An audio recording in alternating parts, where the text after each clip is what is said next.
Okay, my name is Katrina. I come from Lithuania, from Vilnius. I came to Glasgow 6 years ago to study photography in Glasgow School of Art, and then ended up staying till now. Scotland is very different from Lithuania.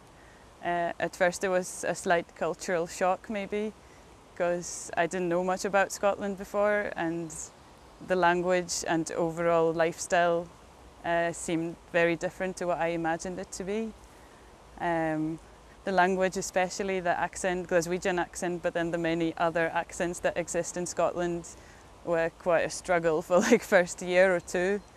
And then it became easier, and now I feel like I can understand most people.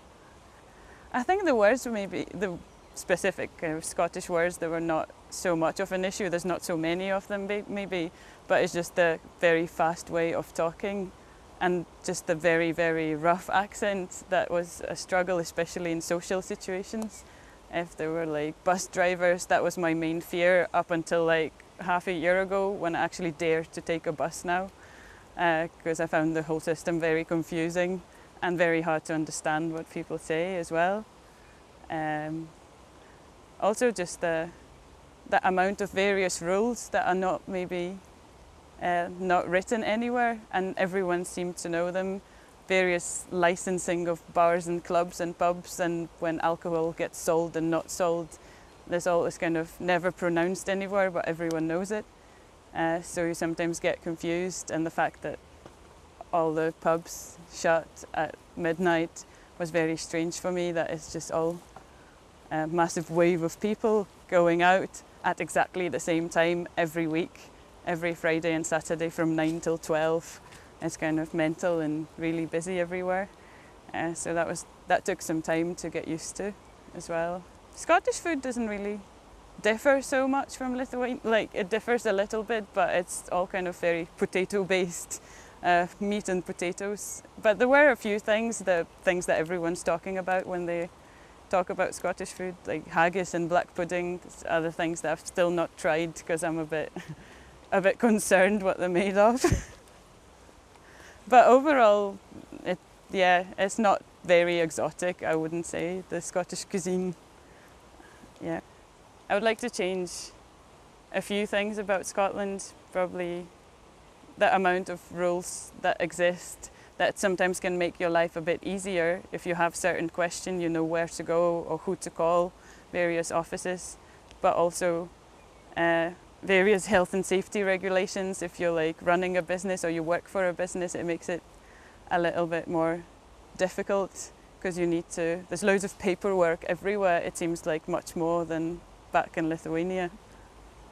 But overall, it's great. I wouldn't change so much about Scotland. I think Scotland should be independent, yes. Apart from political reasons, I think there's massive differences in identity of England and Scotland, which is noticeable even for people who visit both as a tourist only. You can see that pretty much right away. It just looks like two very different countries. Hello, my name is Natasha. I'm from Germany. I came over 4 years ago in July for volunteering to Scotland. On a Scottish on the south side of Scotland on a farm, and then I moved up to Glasgow just to really learn about Scotland, the culture, and meet people in Glasgow, in Scotland, and then I just stayed because it's really, really nice in Scotland. And I'm from Germany, of course, so we have proper good engineering, good buildings, good cars. So I struggle sometimes a bit because we're a bit spoiled in Germany, but Scotland is just so different, and the country is very breathtaking, so it's more, let's say 70% more keeps me here than the 30% in Germany, which is all good and perfect. So I love the people in Scotland. In the cities of Scotland you get lots of like fast food, which I of course don't like sometimes, of course, but there's lots of nice farm shops and agriculture, which is very, very impressive, which we don't have so much anymore in Germany. It's just coming back. And yeah, Scotland has beautiful farms and nice people. Well, I'm not going so much out nighttime because it is sometimes very violent, very rough. But of course, it's not everywhere. But it's scary sometimes for me. I rather stay at home, or we go in a pub, or I really meet for dinners, drinks, but not going really out, because yeah, I'm too scared sometimes, I must say. Before I came to Scotland, I said, I'm going to Scotland to learn English. And people laughed and said, well, which English do you learn then? I said, well, we will see. So I came to Scotland and learned lots of I and do you want a wee bag? And I'm like, well, I. Or our milkman, I work in a shop, so always comes in the morning and says, all right, hen, good morning, hen. And I was like, why does he call me hen? I'm not a chicken. But it's such a friendly city, friendly country. So it's nice, has charm. So. Well, since I live in Scotland, sometimes I have these funny thoughts about England, because my boyfriend is Scottish, and then it's always like, oh, England, well, they don't accept our pound, our Scottish pound. I'm like, oh, bloody England. But I shouldn't say that, of course not. I don't know if they really should be independent, I don't know. I love Scotland. Hi, my name is Germain. I moved over to Glasgow almost 3 years ago. Came over as a French assistant working in Glasgow schools. Yeah, it was a great experience. Really loved it, so decided to stay here and moved on to teaching French here in Scotland. So what I like about Glasgow is, yeah, well, I would say first of all the people. Just make you feel really welcome. Yeah, always felt like as part of the family. Yeah, just the fact you're in a pub, you go outside for a cigarette, and people will start and talk to you, and ask good questions about where you're from and what you're doing, and yeah, always really interested in you, and yeah, that's kind of the things that wouldn't really happen in France that much. I like the architecture, so many different things, quite a lot of contrasts, like the old tenements and modern buildings, and quite a lot of contrast as well, social contrast, quite a lot of poverty and quite a lot of affluent areas. So really an interesting city to live in. Before moving in, kind of image I had of Glasgow was more like an old industrial city. Like everyone told me, oh, you'll see Glasgow's really ugly and grim and grey, and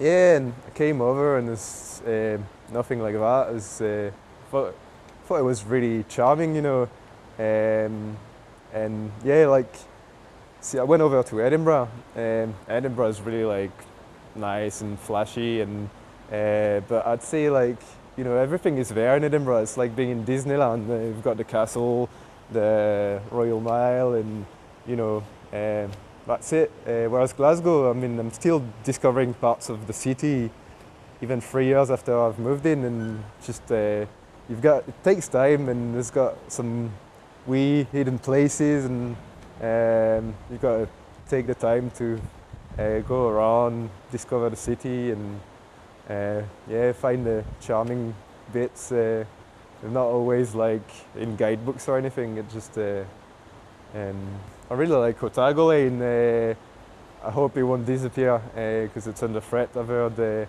I think the best, the bookshop and the music shop are the best shops in Glasgow. Just really old school kind of bookshop, which is a pile of books, and you take one and the rest of the pile crumbles, and there's cats sitting on pile of books. It's just a really nice place. I like some like the abandoned bits, that tunnel that goes under from the Botanic Gardens. Just these kind of derelict places which are not charming at all, but they actually are in a way. Just hidden under the city. Yeah, all kinds of music as well. can see live music in lots of pubs any nights of the week. That makes it a really good place to be as well. So much going on. I maybe just a wee anecdote, like was teaching a first year class, and I remember telling them that you can find iron brew in France, and like I got all these like terrified looks, and then yeah, it's just like one of the pupils said only 2 people in the whole of the world in Scotland knew the recipe for iron brew. Just remember that wee girl just randomly, like genuinely said, "Oh, is Rabbie Burns one of them?" Just made me laugh quite a lot. My name is Ayman and I'm from Sudan. I've been in Scotland for 12 years. In my first few months, first 2 months, I slightly struggled to understand the accent. So I had to kind of catch up on my studies just by reading on my own, reading books. But then when I started going out more and making friends and socializing more, I started to pick up words sooner, and then I started to understand the accent a little bit more. So it's all about socializing and getting involved with the public. I mean, for example, nowhere in the world where you can walk down the street and people will just say hello to you for no good reason. Yeah. So, you find that in Scotland. Well, in Scotland, I've picked up quite a few words. Like just from listening to daily arguments in the street and on the train, on the bus. Yeah. So, like for example, I'm going to Tun. Araya Bobag. And the most catchy line of all is "I'll crush you like a worm" from the movie Braveheart. So yeah, but there is a lot more. So I mean, I think the Scottish accent is well known everywhere. Even if you look at lots of movies, you will find there is always a Scottish character in any of the movies. Even like Finding Nemo. Yeah. So yeah, I've been to Dundee. I've been to Aberfoyle. I thought Aberfoyle was amazing. Dundee is also very nice. I've never been to Aberdeen, although I've heard lots of stories about Aberdeen. But yeah, I mean, I think although in Dundee and Edinburgh, people tend to speak slightly different accent compared to Glasgow, but you can still understand people very well. In Scotland, the food, it took me a while to get used to the food. So at first I wasn't sure what's because I can only eat halal food, so I wasn't sure where do I get the halal food from, and so I had to go for the vegetarian option for at least the first few weeks. Yeah. So I think Scotland has enough natural resources for it to be independent.